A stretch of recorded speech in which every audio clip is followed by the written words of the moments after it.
Hello everybody, welcome to my channel. This is Bazby. Today I'm not going to be doing a typical video that I would normally do, and I have very good reasons for that. I'm not going to say subscribe, I'm not going to say like, oh, you should look at these videos I've done or whatever. I was actually going to make a video in regards of the whole Etika suicide and Keemstar's part in it, which he did have a part in it. But somebody else had already beat me to it, and I feel like we should probably watch that. So if you don't like anything I'm going to have to say about Keemstar, or if you feel like I'm being biased or whatever, maybe this isn't for you. And I am sorry, but this is just how I feel. And Keemstar is... It's fucking Keemstar. Come on. Like, he knew what he did. He preyed on him, made jokes about him. Then when he dies, it's just suddenly like, oh, well, we gotta do all this stuff for his name. You're just trying to get views, dude.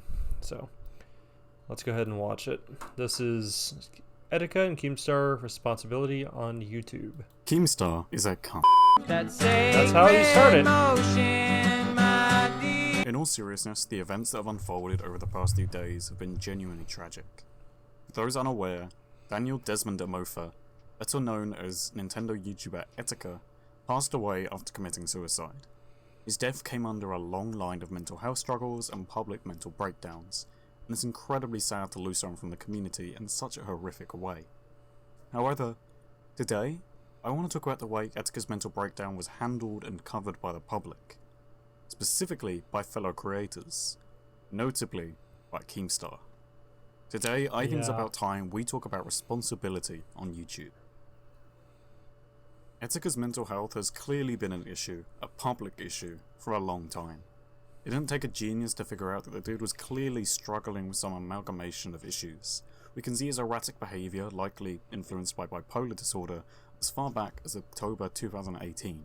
We uploaded not safe for work content to his YouTube account to purposefully get it banned, talking about how it was his turn to die alongside other horrific cryptic messages.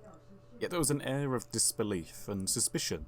Numerous people just assumed it was all solely to grab attention, and it was some kind of ARG, and just shrugged it off. Which would I feel like if anybody's acting like this, if they're giving any kind of red flags, you should probably try to contact like your local help, try to get them to see help, try to help them, talk to them, even if you feel like they're just playing around, because most people who end up doing this kind of stuff are normally the ones that smile the most and they laugh the most. So, just saying.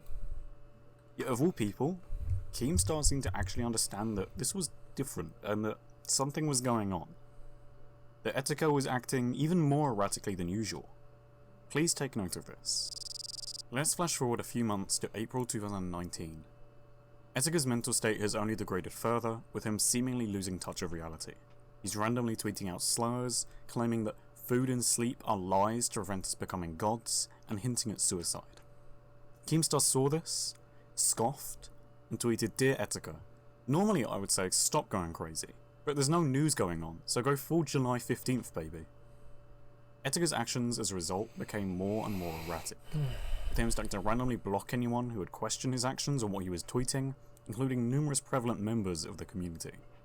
This breakdown actually culminated in Etika being forcefully restrained by the police and taken into a mental institution, only to be released hours later. It was around this time that Keemstar decided to interview Etika, uploading a 20-minute video entitled Etika Interview after being arrested by police.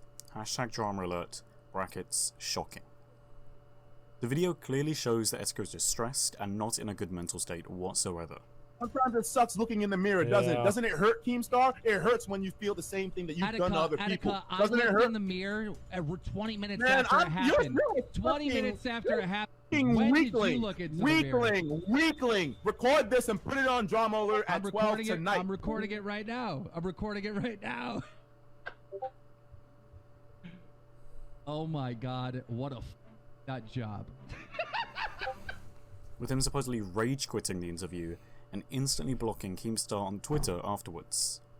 Naturally, Keemstar took to Twitter, calling Etika, someone who he knows has clear mental health issues, weak. Now, I don't know if I really need to point this out, but when you've just sat down and interviewed someone who is clearly in the midst of a mental breakdown, who is on the edge of suicide, you don't call them weak for bowing out of a situation in which they don't feel comfortable. This isn't the first time Keem has refused to take mental health seriously either. Far from it. There have been many instances of him calling people with mental health issues weak, acting like they're not a real thing. For most people, this would just be a shitty thing to say, a bad take that you could shrug off. But Keemstar isn't most people. He's a little off topic, but I think the one thing I have a big issue with is whenever Total Biscuit was dying, he literally put on Twitter he can't wait for him to die so he can report on it. If you don't know, Total Biscuit was a gaming commentary channel. He was really big whenever World of Warcraft was at its biggest, which is how I came to know him.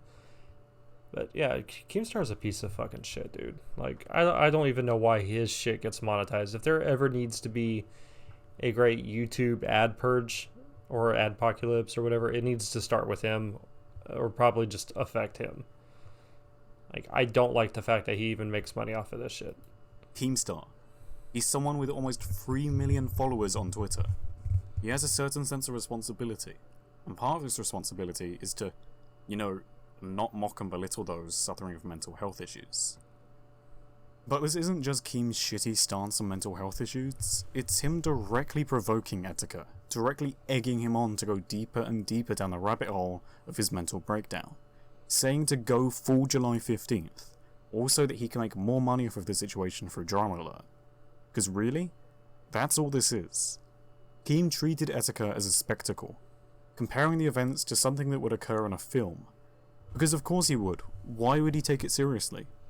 By dramatizing the situation, he can create more of a buzz, and make more money off of it through Dramaalert. Hey, look at this crazy dude having a mental breakdown, attracts a much bigger crowd than hey, this dude is suffering from severe mental health issues, let's go help him. Keem knows this. The problem is that Keem understood the severity of the situation. He clearly saw that this wasn't Etika just being Etika from the start. He knew this was more. He directly addresses the fact that Desmond may have actually killed himself.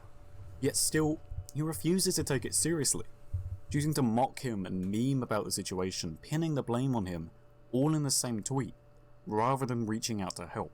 It wasn't until Etika uploaded his final video, which many are considering to be a suicide note, that Keem suddenly did a U-turn. Turned out to be one. It could be argued that Keem suddenly did have a change of heart, and it was all sincere, and that he understood the severity of the situation. Maybe. But that doesn't change anything he said before. Calling Etika weak, mocking those with mental health issues, directly egging on Etika's mental breakdown so that he could make a profit. I don't think this U-turn is sincere. I don't think it is at all. I feel that Keem realised that if Etika actually does die, he needs to cover his tracks as best as possible. And the best way to do this? Acting as if he always cared. Acting as if he always tried to do the best for his homie. Which, for lack of a better term, is bullshit. Yes. Please don't get me wrong, I can't fault what Keem is saying or what he is doing. Him trying to help with Etika's memorial and everything he's doing is genuinely good, it's genuinely nice. But there's a difference between taking responsibility for your actions and trying to cover them up. These are actions that played a part in encouraging someone's mental breakdown and then suicide. Trying to cover up your actions by acting as if you always cared is not taking responsibility. But maybe I'm just being too harsh. Maybe Keem is actually being somewhat selfless this time. I mean, he hasn't really seemed to make this about himself. Oh, never mind. Keem is so inwardly obsessed with himself and his business that he genuinely seems detached from reality. He had no care leading up to Etika's death, and directly egged on his mental breakdown so that he could make a profit off of it. And now he's gone.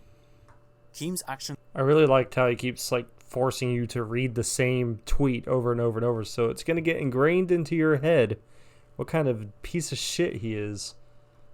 Just in case anybody forgets, so I do like that. ...were nothing short of disgusting, and him deflecting criticism and refusing to take any responsibility for his actions is revolting, especially when he's doing it by making it all about himself. Look after your friends, take mental health seriously, and who don't. Rest in peace, dude.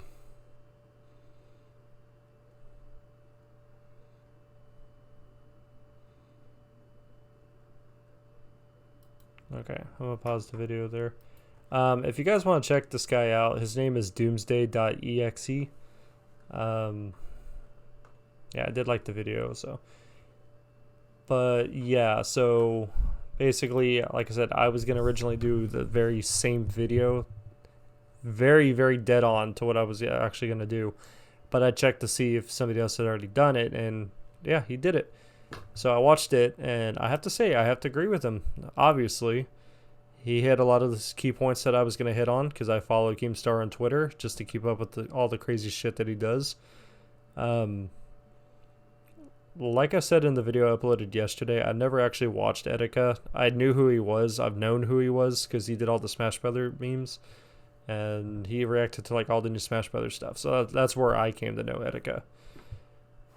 And that and his Sailor Moon song he sung like 10 years ago. Now, like, I haven't necessarily made fun of mental health in the past, but I have a problem with people self-diagnosing. But this wasn't one of those self-diagnosing incidences. This is clearly somebody who had issues, and he really needed to get this stuff fixed and needed to get it helped on, not be made into a fucking circus clown on the goddamn internet for the sake of Dramaalert. And that's where my issues come from. So, sorry, Desmond. Sorry, man. Keemstar, I know you'll probably never see this video, but I feel like you shouldn't be allowed to have a platform. Definitely. So, I'm going to end the video there, you guys. I don't feel like I need to be on the computer today. So, thank you guys for watching. I guess if you want to help donate to Etika's funeral cost, Keemstar has the information to do that. So, goodbye.